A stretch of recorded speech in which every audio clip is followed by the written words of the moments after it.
두 번째 키워드 회전성 어지럼증입니다. 앞서서 이제 말씀해 주셨던 세 가지 질환들의 증상, 공통적으로 이 회전성 어지럼증이 나타나는 거예요? 네, 세 가지 질환 다 회전성 어지럼증은 공통적으로 나타납니다. 그런데 각각의 질환마다 조금씩 그 차이가 있습니다. 먼저 이석증을 말씀드리면 네. 이석이 이제 움직일 수 있는 특정 방향으로 고개를 돌리게 되면 예를 들어 뭐 오른쪽으로 고개를 확 돌린다든지 아니면 누워 있다 확 일어난다든지 이렇게 자세 변화가 있을 때 어지럼증을 회전성 어지럼증 느끼게 됩니다. 대신 어지럼증이 아주 오래 가는 건 아니고 자세를 바꾼 직후에 몇 초에서 길게 가면 1분, 2분 정도, 한 1분 전후로 생기게 됩니다. 굉장히 심한 어지럼증 때문에 울렁거리거나 토하거나 이런 증상까지는 생길 수가 있습니다. 그렇군요. 그러니까 이게 회전성 어지럼증이 공통적으로 나타나지만 그 유발되는 방식이나 양상은 세 가지 질환이 다 다른 거예요? 네, 맞습니다. 이석증이 그렇다면 다른 메니에르병은 또 어떻습니까? 네. 메니에르병은 이제 달팽이관과 전정기관이 연결된 그 내림프의 압력이 올라간다고 말씀을 드렸었는데 그러다 보니까 메니에르병은 특징이 회전성 어지럼증도 물론 있지만 짧아도 굉장히 짧을 때가 5분이고 길면은 하루 이틀 이상 길게 지속이 됩니다. 그러면서 귀가 먹먹하고 난청 이런 증상들이 같이 동반이 돼서 두 가지 질환은 그런 점에서 차이가 있다고 할 수 있습니다. 그럼 메니에르병은 지금 특징 중에 하나가 어지럼증뿐만이 아니고 청력 저하, 난청 이런 다른 증상이 반드시 동반이 되는 거예요? 네, 맞습니다. 그 증상의 차이점 볼 때는 그 청력 증상의 연무가 굉장히 중요한 요소가 됩니다. 전정신경염도 좀 알려주실까요? 네, 전정신경염은 아까 그 전정 기능 자체보다는 그 뒤에서 전정 기능에서 뇌로 연결되는 신경, 평형신경, 그 전정신경의 이제 바이러스성 염증으로 기능이 떨어진다고 말씀드렸는데 그러다 보니까 이 전정신경염은 어떤 자세와 상관없이 계속 지속적인 어지럼증이 생깁니다. 그리고 생기는 거는 바로 하루아침에 생기지만 회복은 굉장히 좀 오래 걸리는 특징이 있습니다. 왜냐하면 평형 기능이 한쪽이 떨어지니까 비대칭이 생겨서 양쪽에 비대칭이 생기는데 우리 몸에서 이제 평형 기능이 한쪽이 뚝 떨어지게 되면 이게 회복되는 거는 좀 짧게 좋아지실 분들은 뭐 3일에서 5일 정도지만 길게 가면은 2주 이상 이렇게 어지럼증이 지속적으로 회전성 어지럼증이 지속적으로 발생할 수 있습니다. 그래서 다른 질환에 비해서 지속 시간이 굉장히 길다라는 특징이 있습니다. 그리고 이거는 평형신경 자체의 문제이기 때문에 그 청각신경 쪽의 문제는 보통 동반하지는 않습니다. 그래서 난청이나 이명, 귀 먹먹함 등의 청각 증상은 같이 동반하지 않는 특징이 있습니다. 네, 자, 요거 잠깐 정리를 할 필요가 있을 것 같습니다. 먼저 이석증은 짧고 반복적으로 나타나되 이게 자세 변화에 따라서 어지럼증이 생긴다. 네. 그리고 메니에르병은 이석증보다는 시간이 좀 길고 그리고 자세 변화 말고 이게 난청 같은 그런 청력 변화와 함께 동반이 된다. 네. 그리고 전정신경염은 자세와 상관없이 길게 어지럼증이 지속이 되고 청각에는 영향을 미치지 않는다. 이 정도로 정리를 해도 아주 괜찮을까요? 정리를 잘 해주신 것 같습니다. 감사합니다. 근데 이게 사실은 느끼는 환자 입장에서는 어지럼증이 다 비슷비슷하게 느껴질 것 같은데 이게 진단은 병원 가면 어떻게 이루어지는 거예요? 일단 환자분들이 말씀해 주신 증상을 가지고 먼저 이 질환 중에 어떤 것인지 먼저 의심을 하고 거기에 따라서 이제 그 검사를 해서 그 진단이 맞는지 이제 확인을 하게 됩니다. 청력 증상이 그러니까 메니에르처럼 청력 증상이 동반되어 있는 경우는 기본적인 청력 검사가 같이 추가가 되고요. 그리고 이석증이나 전정신경염 같은 경우는 안진 검사라고 하는데 특히 요즘은 이제 비디오 안진 검사라고 해서 눈에다가 이 특수한 고글을 쓰고 눈동자를 크게 확대를 해서 봅니다. 왜냐하면은 평형신경 기능이나 그 전정 기능에 어떤 자극이 가게 되면 이것이 결국은 이제 눈의 움직임, 눈의 흔들림을 그 안진이라고 부르는데 이 특징적인 눈의 흔들림이 생깁니다. 그래서 이석증 같은 경우는 이석증이 유발되는 자세들이 있습니다. 그 자세들이 여러 가지가 있지만 그것을 순서대로 다 확인을 합니다. 그래서 자세를 유발을 시켜서 어지럼증도 나오지만 그때 눈의 특징적인 흔들림, 안진이 이제 생기게 되면 이석증으로 이제 확진이 됩니다. 그리고 마지막으로 전정신경염 같은 경우는 평형신경이 한쪽이 떨어져 있기 때문에 가만히 있을 때도 왼쪽 오른쪽에서 나오는 신호가 비대칭이 됩니다. 그래서 눈이 한쪽으로 계속 쏠리게 되는데 이것이 어떤 자세를 취해도 계속 비대칭이 있어서 한쪽으로만 쏠리는 특징이 있습니다. 그러니까 세 가지 질환, 그러니까 어지럼증으로 가서 이 세 가지를 정확하게 구분하기 위해서는 안진 검사가 필수인 거고 네. 눈의 움직임만으로도 세 가지를 구분할 수 있는 거예요. 네, 맞습니다. 너무 신기하네요. 네. 치료법도 각각 달라지겠군요. 네, 일단 원인이 다르다 보니까 네. 치료법도 좀 많이 다릅니다. 그래서 이석증 같은 경우는 이것을 다시 제자리로 복귀시키는 것을 그게 이제 치료가 됩니다.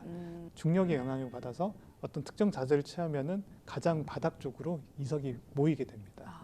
그래서 그 성질을 이용해서 어떤 자세를 잡고 그리고 조금 기다렸다가 다음 자세를 바꿔서 이렇게 연결해서 자세를 바꿔가면서 이석이 이동을 시켜서 결국은 이석이 반고리관 안에서 빠져나올 수 있도록 내 머리를 천천히 바꿔주는 이석 정복술이라는 치료를 하게 됩니다.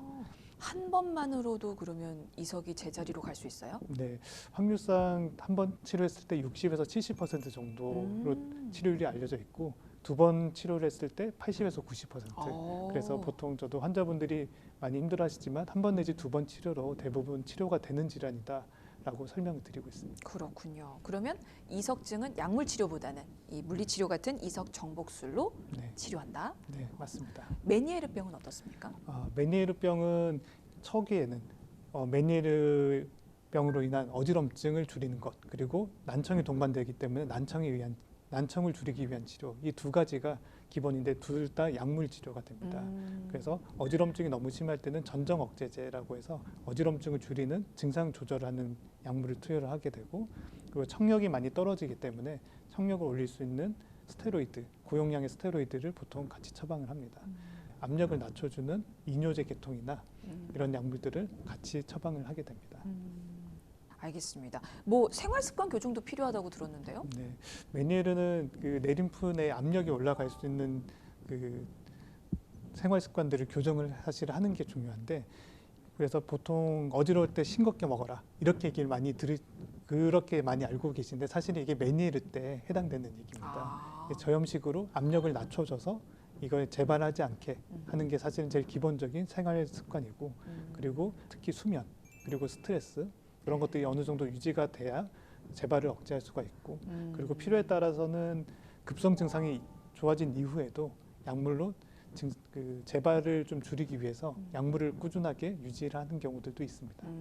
그러니까 약물 치료가 기본인 거고, 네. 네, 거기에 뭐 수면이라든지 스트레스 관리뿐만 아니라 저염식으로 네, 꼭 맞습니다. 드셔라 이런 생활 습관을 교정하는 것도 필요하다. 네, 맞습니다. 네, 그리고 전정신경염 이건 어떻게 치료하죠? 네, 전정신경염은 사실 어느 정도 시간이 많이 걸리는 질환입니다. 그리고 초반에는 양측의 평형신경의 비대칭이 굉장히 심하기 때문에 사실은 입원을 해서 치료를 하는 경우도 상당히 많습니다. 왜냐하면 너무 힘들어서 가만히 있어도 세상이 빙빙빙 실제로 돌고 눈이 실제로 보면 전정신경염 환자분들을 초기에는 맨눈으로 봐도 눈이 한쪽으로 막 도는 게 보여요. 네, 그렇기 때문에 굉장히 증상이 심합니다. 그래서 그때는 다른 치료보다 일단 환자의 증상을 줄이는 너무 울렁거리고 토하는 게 심하기 때문에 그런 것들을 좀 줄일 수 있는 전정 억제제나 항구토제 그리고 또 많이 토하시기 때문에 필요하면 이제 수액 같은 그런 보조 치료들이 필요합니다. 그 이후에는 평형신경 기능이 이제 떨어진 질환이기 때문에 시간이 지나면은 어느 정도 회복은 됩니다. 근데 이제 그거는 실제로 평형신경 기능이 떨어졌던 분이 평형신경이 정상화되는 분도 있지만 사실은 평형신경이 떨어진 상태에서 그대로 유지되시는 분들이 훨씬 많습니다. 하지만 이제 뇌에서 양쪽의 비대칭이 계속 오래 가게 되면 새로운 이제 보상 작용을 하기 때문에 그래서 증상이 이제 보통 한 달 내지 두 달, 좀 오래 걸리신 분들은 한 3개월에서 6개월까지 지나면 증상은 호전이 됩니다. 요즘에 그 정보들 좀 찾아보면 너튜브 같은 곳에서 자가 치료법 이런 거 좀 많이 나오더라고요. 네, 맞습니다. 특히 이제 이석증에서 네, 앞서서 말씀해 주셨던 그 이석 정복술 같은 걸 이제 집에서 스스로 할 수 있다 뭐 네, 이렇게 네. 나왔는데 괜찮아요? 사실 잘 치료가 되는 경우도 있습니다. 그래서 막상 아침에 심했는데 하고 좋아졌어요 이렇게 얘기하시는 분도 있지만 사실 반고리관은 한쪽에 3개씩 있습니다. 그래서 이석증이 3군데가 나올 수가 있어요. 그래서 확률적으로 이제 후반고리관에 이제 제일 많이 생기긴 하지만 그래서 확률적으로 이제 그쪽 치료를 하면 제일 높긴 하지만 네. 가끔 다른 쪽 고리에 생겼는데 그 치료를 하게 되면 사실 효과를 못 볼 수가 있고 또 가끔은 조금 복잡한 얘기인데 이석이 이제 돌아다니는 경우가 사실은 그게 이석증인데 네. 어떤 신경 주변에 이제 붙어 있거나 박혀 있는 경우가 있어요. 그렇게 되면은 증상이 사실 반대로 나올 수 있습니다. 반대로요? 네, 그래서 오른쪽이 병인데 왼쪽이 어지러울 수가 있어요. 네, 그럴 때 잘못 치료를 하면은 오히려 이석을 더 고착화시키거나 아니면 증상만 더 악화시킬 수도 심해지고. 있고. 네, 그래서 저는 가능하면 빨리 가셔서 차라리 정확하게 진단받고 정확하게 치료 받으시는 거를 저는 권유하는 편입니다. 그렇군요. 사실 스스로 할 수 있으면 스스로 해결하는 방법도 나쁘지 않아요. 근데 문제는 잘못됐을 때거든요. 네, 내가 스스로 해결해서 해결이 됐고 완치가 혹은 호전이 됐다면 그거는 뭐 문제될 일이 없죠. 앞으로 계속 그렇게 하셔도 사실은 괜찮지만 잘못해서 문제가 심해지거나 악화되거나 또 다른 병으로 번지거나 만성화되거나 그게 문제이기 때문에 되도록 자제하시고 각 분야의 전문 분야는 전문가가 있잖아요. 그래서 전문의에게 가서 제대로 진단받고 제대로 치료를 받으십사 말씀을 드리는 겁니다. 네, 다시 한번 확인이 됐네요. 알겠습니다. 자, 오늘 주제가 어지럼증인데 어지럼증을 혹시 예방할 수도 있나요? 어지럼증 같은 경우는 뭐 이석증이나 메니에르 같은 경우는 사실 뭐 100% 예방을 할 수는 없습니다. 하지만 이 이석은 기본적으로 칼슘 덩어리이기 때문에 칼슘 대사를 좀 조절하는 비타민 D가 너무 낮으신 분들 이런 분들은 이석증 재발률이 훨씬 더 높은 걸로 연구가 되어 있습니다. 그래서 비타민 D가 정상치보다 낮은데 내가 이석증이 있다. 그러면 비타민 D 드시는 것을 좀 권유를 합니다.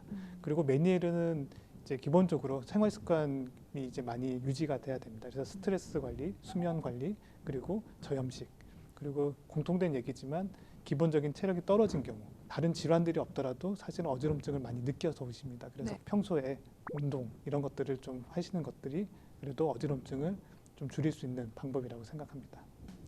네, 알겠습니다. 귀 속에 있는 전정기관은요, 우리가 생각하는 것보다 훨씬 섬세하고 민감한 기관인 것 같습니다.